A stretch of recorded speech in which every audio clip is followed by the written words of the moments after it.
'Twas the Nightmare Before Christmas is a really beautiful episode of The Golden Girls. We have so many funny moments, some really emotional moments. I did have tears in my eyes at one point, and it's definitely a roller coaster. This is the 11th episode of the second season of The Golden Girls. It's directed by Terry Hughes, and there will be spoilers from now as I talk about what happens in the episode. And I'm going to go through things chronologically. This is set in the run-up to Christmas. It starts off with Blanche coming in with somebody dressed as Santa Claus. She's very excited by this. Dorothy and Rose then come in, and I feel a bit of a kindred spirit in Dorothy because they've been Christmas shopping, and Rose asks Dorothy if she had a good time, and Dorothy replied saying no, with the explanation being pushed and shoved all day so I can buy gifts I can't afford. I completely agree with her. I've never understood the appeal of Christmas shopping because things in stores are significantly more expensive than they are online, and there are so many people, and I hate it. I love being on the high street at Christmas, but not in the shops. Rose then meets the Santa Claus that Blanche brought home, and she ends up kicking him out. Rose ends up kicking the Santa Claus out because she thinks that's not what Santa Claus should be doing. And I loved that. I thought it was brilliant. Blanche then tries to explain why she's attracted to Santa Clauses. And Dorothy's face is amazing. And the camera actually stays on Dorothy's face, I think technically a beat longer than it needed to, but that just seemed to make it funnier. So if you don't find it funny, it's probably going to be prolonged. But if you do find it funny, then I think that will enhance it. And they're talking about the gifts that Sophia bought. She kind of took Dorothy's credit card, and she mentions that Rose is getting a video recorder, and Dorothy says that she's buying the video recorder for Rose because it's her credit card, and Rose thinks she's getting 2 video recorders, and she's very excited, and it's absolutely adorable. But then Dorothy goes off on one about how Christmas has just become all about spending as much money as possible and getting into debt, and again, I am fully behind Dorothy. Speaking as a minimalist, I don't like this pressure, and thankfully I don't buy into the pressure to buy so many gifts that I've got no money left. That makes me sound like a Scrooge, but it's all about balance, and I think at Christmas time a lot of people don't really listen to that need for balance, as Dorothy here is highlighting. And Rose suggests that they all have a little celebration just before Christmas, before they go away to spend Christmas with their families, and they make each other gifts, and everybody agrees. And we cut to Christmas Eve, and they're exchanging gifts. And Rose has whittled Dorothy a maple syrup spigot. I'd never heard of spigots before, so I googled that, got a bit of an education. And Blanche has made all 3 of them a Men of Blanche's Boudoir calendar, and they're all looking through it. I will be honest, it's a funny scene, but I don't agree with it. If a man had made a women of their boudoir calendar and given it to their friends, that would be really creepy. So I don't necessarily like what Blanche has done, but within the context of the episode, it is funny. And Dorothy gasps, Blanche says September, and Sophia remarks, I'm surprised you were able to walk in October. They're all then spending a bit of time watching the tree, and Rose attempts to sing the first Noel, but only gets, I think, 2 lines into it before she starts on an anecdote. Everybody decides then to go to bed. And we then cut to the crisis centre, and Rose is talking to various people. They are telling her their problems out in the open with other people in the waiting area, which I feel is a little bit awkward and uncomfortable. But the people there seem to be quite happy to talk to her. And Blanche and Dorothy then come in to collect her. Sophia's out in the car. And then Santa Claus comes in with a gun. And my first thought, as was their first thought, is that it's a robbery. It's not.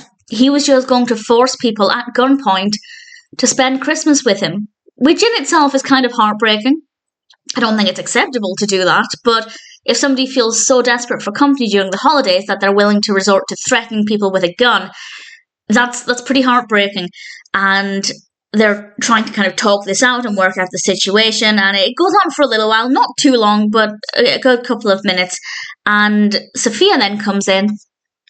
She takes the gun off of Santa, and it's a toy gun, and they're able to kind of work things out and leave, and they go to the airport. We have quite a few different locations here, which is, it's unusual for Golden Girls at this stage to have more than one extra location. So to have several, in fact, we have 3. We'll get to the other one in a moment. But we go to the airport. We only see a tiny bit of it.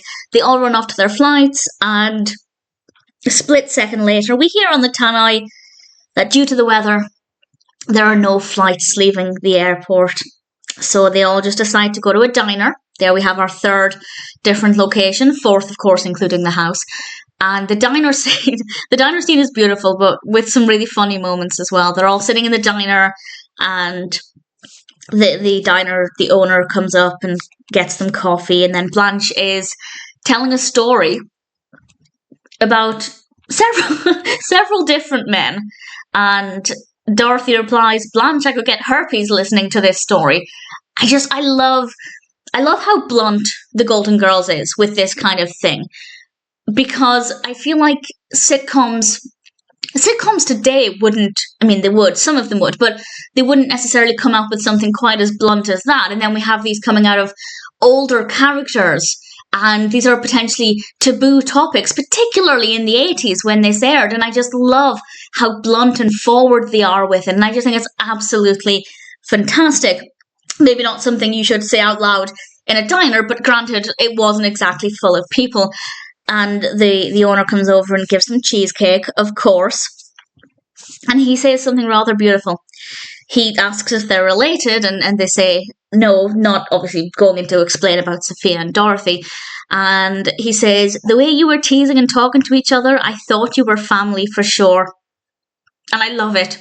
And they realised in that moment that they may not be getting to spend Christmas with their blood family, but they are still like family to each other, and they're still getting the joy of spending Christmas together. And it's really beautiful. And the owner has said that he can't spend Christmas Eve with his family because he has to work at the diner. And if somebody said that to me, if I was in a diner on Christmas Eve, bearing in mind there's nobody else there, I don't think there were any other customers, and they said, "Oh, I can't spend time with my family because I'm here," I would feel terrible. Granted, if I left, they still would have to work there. I imagine they wouldn't shut up shop, at least not straight away, but I would feel so terrible. And I don't know if the girls themselves felt terrible, but they did decide to do something nice. And they said, and I think it was Dorothy, but correct me if I'm wrong, when she said, "If you trust us." And I like that she was saying, "We're going to give you this offer, but we won't be offended if you say no, because we know you might not trust us because we've just met." But she says, we'll watch the diner for you if you want to go and spend time with your family. And he asks, "Can you cook?" And Sophia replies, "Are you black?" Which I wasn't expecting it. I should point out, he was black. And that is just... It's classic Sophia, and I was not expecting it. It took me by surprise, and he was delighted at their offer, and off he went. And then they see the snow falling, which is apparently a rarity in Miami, of course. And I want to say for a good minute, we have the 4 of them standing side by side, arms around each other, smiling and looking out of this window. And then the final shot is of them looking kind of not directly towards the camera, but as good as. And it's beautiful. It's magical. It's absolutely gorgeous. And this is definitely a roller coaster of an episode. There are so many things in this that happened that I wasn't expecting. So many really, really funny moments, but also some very heartfelt, sentimental ones as well. It was The Nightmare Before Christmas. Really is a gorgeous episode.